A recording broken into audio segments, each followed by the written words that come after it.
When you need mealtime inspiration, it's worth shopping Kroger, where you'll find over 30,000 mouth-watering choices that excite your inner foodie. And no matter what tasty choice you make, you'll enjoy our everyday low prices, plus extra ways to save, like digital coupons worth over $600 each week. You can also save up to $1 off per gallon at the pump with fuel points. More savings and more inspiring flavors make shopping Kroger worth it every time. Kroger, fresh for everyone. Fuel restrictions apply.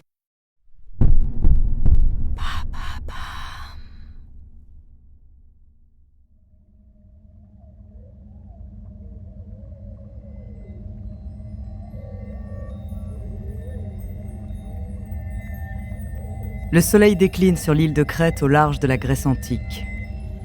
Assis par terre, le dos contre un grand mur de pierre, Astérion profite des derniers instants de la journée.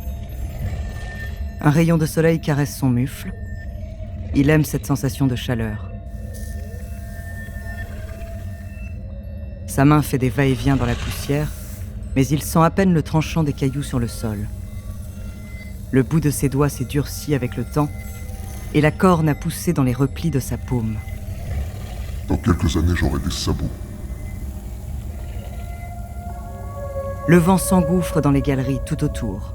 Il résonne comme une flûte grave et irrégulière annonçant la tombée de la nuit. Plus que quelques minutes. Le festin va bientôt commencer. Astérion ouvre lentement ses petits yeux plissés.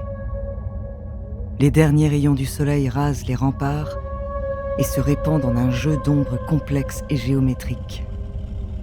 C'est son moment préféré. Celui où le labyrinthe se révèle dans toute sa splendeur et sa terrible cruauté.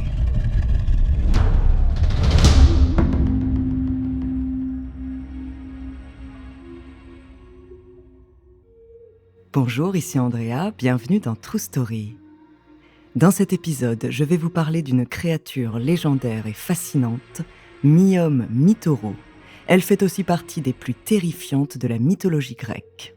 Car quiconque croisait son chemin dans le labyrinthe, y laissait immédiatement sa vie.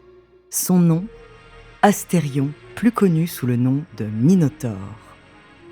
Des circonstances horribles qui ont conduit à sa naissance, jusqu'à sa mort dans un duel épique, découvrez sa True Story.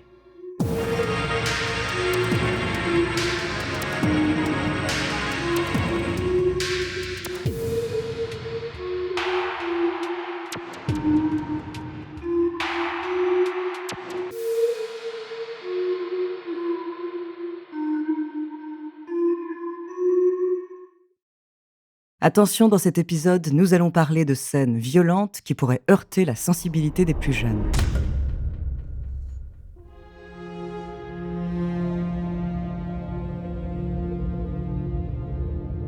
Les couloirs, identiques les uns aux autres, s'enchaînent, se croisent et se confondent. Les murs se mélangent et son regard se perd dans l'infinité des issues possibles.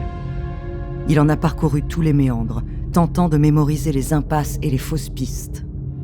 Mais le nombre d'embranchements et de galeries tortueuses défie les limites de l'imagination. L'édifice est gigantesque. Et le plus grand des architectes, Dédale, l'a spécifiquement conçu pour qu'on ne puisse pas s'en échapper sans perdre la raison. Depuis longtemps maintenant, Astérion a accepté son sort. Il sait qu'il ne trouvera jamais la sortie. Mais après tant d'années d'errance, à subir la torture de cette prison à ciel ouvert et à songer à mettre fin à ses jours, son esprit s'est peu à peu laissé ronger par une autre possibilité. Aujourd'hui, alors que la nuit tombe sur la Grèce, Astérion n'est plus la proie du labyrinthe. Astérion est le prédateur. Il est le labyrinthe.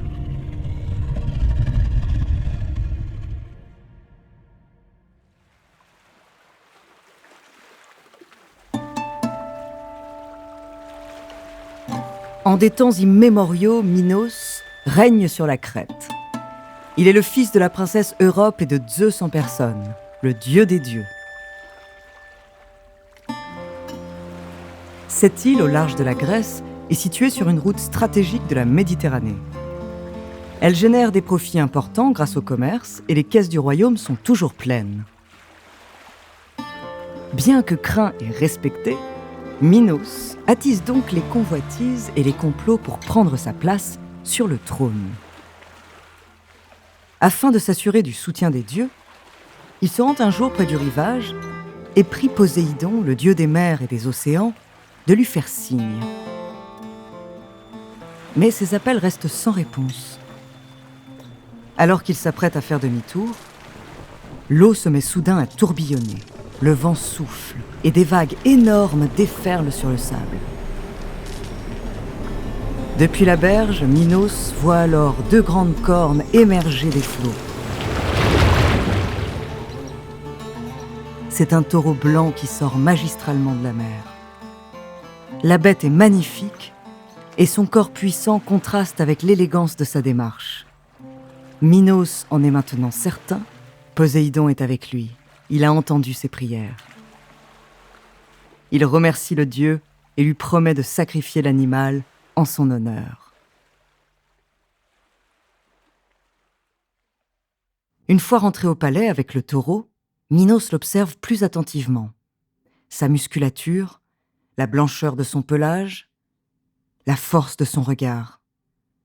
Il n'en a jamais vu d'aussi beau. Il prend alors une décision qui aura de lourdes conséquences. Plutôt que de le sacrifier, il choisit de le garder pour le croiser au reste de son bétail. Son troupeau sera fortifié et donnera naissance à une nouvelle race de taureaux, plus forte encore que la précédente. À la place, il exécute un autre animal, espérant que le dieu ne lui en tienne pas rigueur.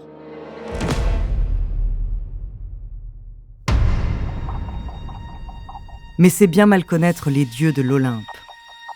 Poséidon est en colère. Et pour venger cet affront, il rend la bête indomptable et enragée. En l'espace de quelques jours, le taureau saccage le royaume de Crète. Il déboule furieusement sur les places de marché et transperce de ses cornes les étals, faisant voler fruits et légumes. Il racle le sol de ses sabots avant de charger les passants. Tout le monde fuit en courant devant le nouveau fléau de l'île. Mais la vengeance de Poséidon n'en est qu'à ses débuts. Il demande à Aphrodite de l'aider à humilier Minos pour de bon. La déesse de l'amour et de la beauté jette alors son dévolu sur Pasiphaë, la reine de l'île et femme de Minos, et la fait tomber éperdument amoureuse du taureau. Envoûtée par sa passion contre nature, Pasiphaë tente de l'approcher, mais le taureau rejette ses avances. Elle demande alors au plus grand architecte de l'époque, l'Athénien Dédale, de lui trouver un moyen pour s'unir avec la bête. L'ingénieux inventeur a l'idée d'une réplique de vache, faite de bois et recouverte de peau, avec une entrée dérobée au niveau de la croupe. Aussitôt construite, la reine s'installe à l'intérieur, et cette fois, le taureau ne se doute de rien. De l'horrible accouplement naît le Minotaure, un être abominable au corps d'homme et à la tête de taureau. Pasiphaë aime cet enfant qu'elle baptise Astérion, mais le roi Minos est mort de honte. Il est à présent le beau-père d'un monstre qu'il ne peut pas faire exécuter, sous peine de subir la colère de son épouse et des dieux. En grandissant, Astérion se révèle bestial et violent. Sa force est de moins en moins facile à dompter, et sa rage semble sans limite. Comme son père, le taureau enragé par Poséidon, il détruit tout sur son passage et suscite la panique chez les habitants de l'île. Pire encore, il se découvre un appétit tout particulier pour la chair humaine. À défaut de pouvoir le tuer, Minos décide alors de l'enfermer.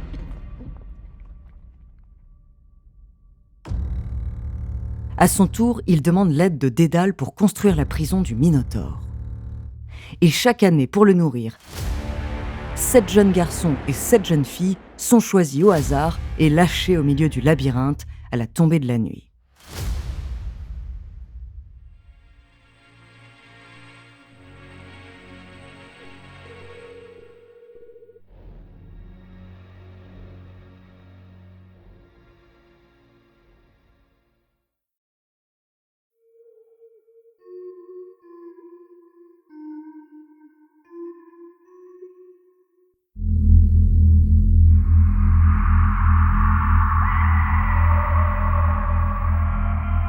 De retour dans le labyrinthe, des cris d'épouvante résonnent au loin, dans l'un des innombrables couloirs de l'édifice. Le rayon de soleil finit de s'éteindre sur le mufle d'Astérion. Il est temps maintenant. Il se redresse laborieusement.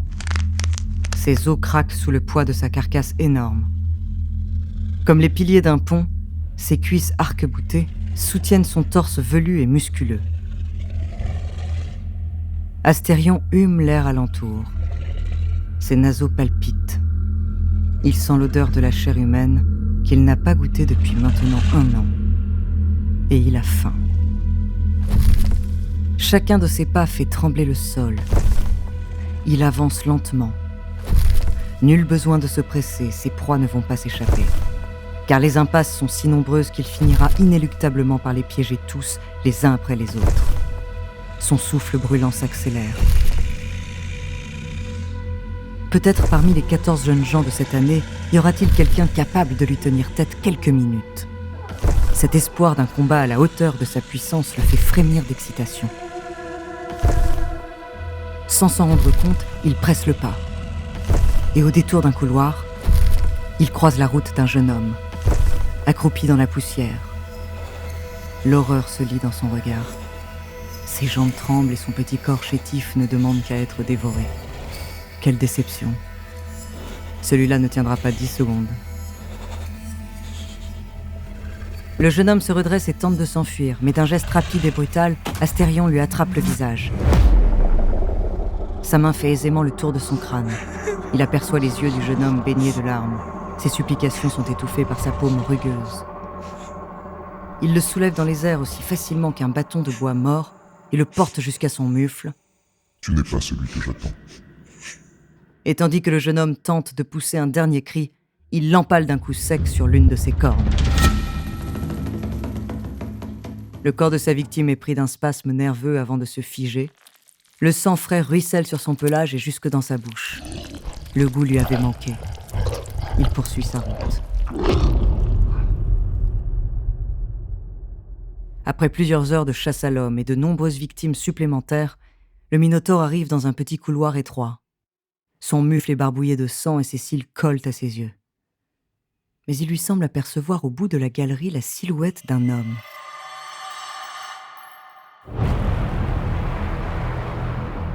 Il s'avance lentement de son pas titanesque, mais sa proie ne s'enfuit pas. L'homme semble même se rapprocher. Astérion n'en croit pas ses yeux. Serait-il l'adversaire qui l'attend depuis tant d'années ? Celui capable de lui offrir un combat à sa mesure ? Le Minotaure bouillonne d'excitation. Chaque poil de son visage se hérisse et il sent les muscles de ses bras se tendre, prêts à faire un massacre. L'homme est à quelques mètres. Son regard est vif et perçant. Bien qu'athlétique, son envergure est ridicule comparée à celle du monstre. Mais on devine une grande agilité dans chacun de ses mouvements. À la main droite, il tient une épée courte et aiguisée. Dans la gauche, une pelote de fil. Cet homme, c'est Thésée, le prince d'Athènes. Il est la première personne à s'être porté volontaire pour faire partie des 14 tribus humains lâchés en pâture aux Minotaures chaque année. Il sait à quel point la bête est dangereuse, mais il compte bien mettre un terme à son carnage. En arrivant sur l'île de Crète, Ariane, la fille du roi Minos, s'est éprise de lui. Et afin de faciliter sa sortie hors du labyrinthe, elle lui a confié une pelote de fil à dérouler tout au long de son trajet. Ainsi, il prendrait le même chemin à l'aller qu'au retour, sans risquer de se perdre. Le Minotaure comprend immédiatement l'ingénieux stratagème et reconnaît l'intelligence de son adversaire. Mais encore faut-il ressortir du labyrinthe vivant. Il secoue sa masse colossale et pousse un grognement en raclant le sol de son pied. Ses énormes cuisses se gonflent et laissent apercevoir tout un réseau de veines et de muscles saillants. Dans une explosion de puissance, la créature charge le jeune homme à pleine vitesse. Le sol et les murs tremblent comme sous l'effet d'une montagne au galop. Mais Thésée reste calme. Il dépose la pelote de fil au sol et en profite pour remplir discrètement son poing de poussière et de cailloux. Alors que la bête n'est plus qu'à quelques mètres et qu'il aperçoit son regard ardent et enragé, il lui jette la poignée au visage. Astérion, soudainement aveuglé, mugit en freinant sa course. C'est le moment que Thésée attendait. Une simple ouverture, un moment d'inattention. Il court et se jette en avant, dérapant sur le sol jusque sous l'abdomen du monstre et y plonge son épée de toutes ses forces. La bête se redresse en hurlant de douleur et tente de frapper Thésée pour lui faire lâcher prise. Mais le jeune Athénien est agile. Il retire son glaive d'un coup sec, tourne autour de la créature et monte sur son dos. Une seconde plus tard, les jambes solidement croisées autour de son torse, Thésée braque la pointe de son épée sur le cou du Minotaure. Astérion se fige. Il sait que la mort l'attend d'un instant à l'autre. Mais une sensation de soulagement inonde son esprit. Il a eu le combat qu'il désirait, et il meurt de la main d'un héros. Lui aussi aurait pu être acclamé par la foule comme un prince s'il n'était pas né d'une union monstrueuse. Il sourit de son destin en sentant la lame de Thésée s'enfoncer dans sa gorge et tombe à la renverse. Son corps gigantesque soulève un nuage de poussière. Son sang se répand sur le sol en flot continu. Dans un dernier effort, il écarquille ses petits yeux plissés et regarde le ciel. Pour la première fois depuis longtemps, il ne voit plus les remparts du labyrinthe, seulement le jour se lever. Alors qu'il tire son dernier souffle, un filet de lumière caresse doucement son mufle.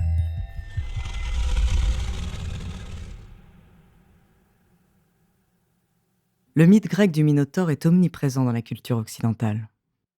Il fait aussi bien partie de notre inconscient collectif que des sources d'inspiration principales des auteurs et des artistes. Pour n'en citer qu'une, Suzanne Collins a librement réinterprété cette histoire dans sa célèbre trilogie de romans de science-fiction Hunger Games, où des jeunes filles et garçons sont désignés au hasard pour s'affronter et s'entretuer dans une arène labyrinthique.